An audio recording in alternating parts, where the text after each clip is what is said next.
आमच्या उल्हास माझा न्यूज चॅनलला सबस्क्राईब करा, बेल आयकॉन दाबा आणि पहा उल्हास माझाच्या बातम्या सर्वात आधी आपल्या मोबाईल स्क्रीनवर. कल्याण डोंबिवली महापालिका हद्दीतील आंबिवली आणि टिटवाळा परिसरात मोठ्या प्रमाणावर पाणी टंचाई असल्यानं सामान्य नागरिक त्रस्त झाले.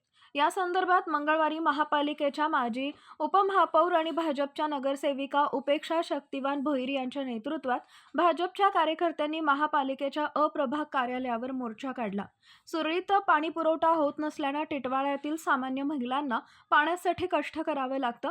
पाणी टंचाईबाबत अधिकाऱ्यांना जाब विचारण्यासाठी भाजपच्या कार्यकर्त्यांनी मोर्चा काढत अप्रभाग कार्यालयाला धडक दिली. या मोर्चामध्ये माजी उपमहापौर आणि नगरसेविका उपेक्षा भोईर यांनी स्वतः बैलगाडीवर बसून हातात हंडा कळशी घेऊन पालिका प्रशासनाचा विरोध केला. यावेळी त्यांनी बेजबाबदार अधिकाऱ्यांविरोधात संतप्त प्रतिक्रिया व्यक्त केली. मोर्चात सहभागी झालेल्या कार्यकर्ते तसेच सामान्य महिलांनी महापालिकेच्या विरोधात जोरदार घोषणाबाजी करत तीव्र संताप व्यक्त केला. या संदर्भात माध्यमांशी बोलताना उपेक्षा भोईर यांनी म्हटलंय की केंद्रात आणि राज्यात जरी भाजपची सत्ता असली तरी महापालिकेत नगरसेवक नसल्यानं अधिकाऱ्यांवर कोणाचा धाक राहिलेला नाही. त्यामुळे नाईलाजानं आम्हाला हा मोर्चा काढावा लागतोय. मांडा पश्चिम या ठिकाणी रेल्वेच्या झाल्यानंतर पाणी प्रश्न सुटेल. तसंच मांडा पश्चिमेला पण आपण ESR बांधतोय. तो पूर्ण मार्च एंडपर्यंत होईल. त्यानंतर आम्ही डिस्ट्रीब्युशनचे सेटलमेंट करून सगळं पाणी पुरवठा मांडा पूर्वचा जो आहे तर ज्या सोसायट्यांना कमी प्रमाणात आहे मी स्वतः 15 दिवसामध्ये त्याची सर्वेक्षण करील, प्रत्यक्ष जाईल सोसायट्यांमध्ये. त्यांचा काय प्रश्न असेल तो सोडवण्याचा प्रयत्न. सर, एक प्रश्न यांचा असा आहे की अनधिकृत कनेक्शन घेतलं जातं. जेव्हा अनधिकृत कनेक्शन घेतलं जातं तेव्हा अनधिकृत बांधकामं होतात. महापालिका काय करते? वास्तविक आता अनधिकृत बांधकाम झाली नाही तर कनेक्शन होण्याचा प्रश्नच नाही. माणूस राहायला आला की त्याची मुख्य निवड असते ती पाणी. इकडंच पाणी असतं. अनधिकृत बांधकाम होत आहे ते मान्य करता तुम्ही? बऱ्याच प्रमाणात झालेलं मान्य करायला काय त्याच्यामध्ये हे नाही. आणि आम्ही पुढच्या आठवड्यामध्ये सदर अनधिकृत कनेक्शन्स तोडण्याची कारवाई चालू.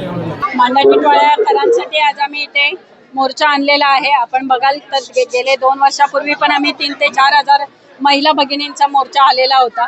आज देखील तुम्ही बघाल आजच्या मोर्चात देखील प्रेग्नंट बाया आलेल्या आहेत. तो छोट्या छोट्या पोरांना सुट्टी काढून आलेल्या आहेत कारण की पोरांच्या आंघोळी करण्यासाठी पाणी नाही, आंघोळ करण्यासाठी पाणी नाही. एवढी वाईट अवस्था आज आमच्या महागणपती तीर्थस्थळ असलेल्या आमच्या या पावनभूमीत होत आहे. का तर फक्त इथे अ प्रभागात जे उपअभियंता आहेत अनिरुद्ध सराफ म्हणून यांचं कुठल्याही प्रकारचं नियोजन आमच्या या मांडा टिटवाळ्याकरांच्यासाठीचं नाही आहे. गेली 2 वर्षापूर्वी काढलेला त्याच्यातून पाण्याच्या टाकीचं काम 2 वर्षापासून चालू आहे. मांडा ईस्ट वेस्टला जो रेल्वे गेट आहे त्याच्या खालून जी पिण्याच्या पाण्याची लाईनचं काम चालू केलेलं आहे. फाईल चालू आहे. DRM ऑफिसला रेल्वेच्या मंजुऱ्या केलेल्या आहेत. त्याच्यासाठी स्वतः आम्ही फॉलोअप घेत आहे. सन्माननीय खासदार कपिलजी पाटील यांनी देखील आम्हाला या प्रकरणात खूप मदत केलेली होती आणि त्याच्यामुळे ती फाईल देखील मंजूर आहे. 5-6 महिन्यापूर्वी आपण KDMCच्या माध्यमातून 70 लाख रुपये देखील भरले होते. तरी देखील अजून देखील ते काम पूर्णत्वास आणत नाहीत. त्याच्यामुळे पाण्याचा जो गहन प्रश्न आहे तो अजून देखील सुटलेला नाही. आम्ही सदर हे सगळ्या प्रश्नांचं निवेदन काळू नदीवर जो बंधारा आहे आपला मांडा टिटवाळा विभागात त्याची देखील हाईट आणि गळती थांबवण्यासाठी हाईट वाढवण्यासाठी देखील आम्ही गेले कित्येक वर्ष आम्ही पाठपुरावा करत आहोत पण त्याचं देखील काम पूर्ण करत नाही. आणि अशा या सगळ्या प्रकरणामुळे जी पाण्याची गहन समस्या आहे कारण की मांडा टिटवाळा हा जो विभाग आहे त्यांचं नागरिकीकरण इतकं झपाट्याने होत आहे आणि त्याच्यामुळे हे पाणी समस्या खूप प्रचंड प्रमाणात आम्हाला भेडसावत आहे आणि त्यासाठी आज आम्ही हा मोर्चा काढलेला आहे. आणि त्याच्याच संबंधित या प्रश्नांवर आम्ही आज जे अभियंता आहेत कल्याण डोंबिवली महानगरपालिकेचे घोडे साहेब त्यांना आम्ही निवेदन दिलेलं आहे आणि ते लवकरात लवकर सोडवणार असं नेहमीप्रमाणे त्यांनी आम्हाला आश्वासित केलेलं आहे. आपण जर बघितलं तर राज्यात भाजपची सत्ता आहे मात्र प्रशासनाच्या विरोधात भाजपलाच आंदोलन.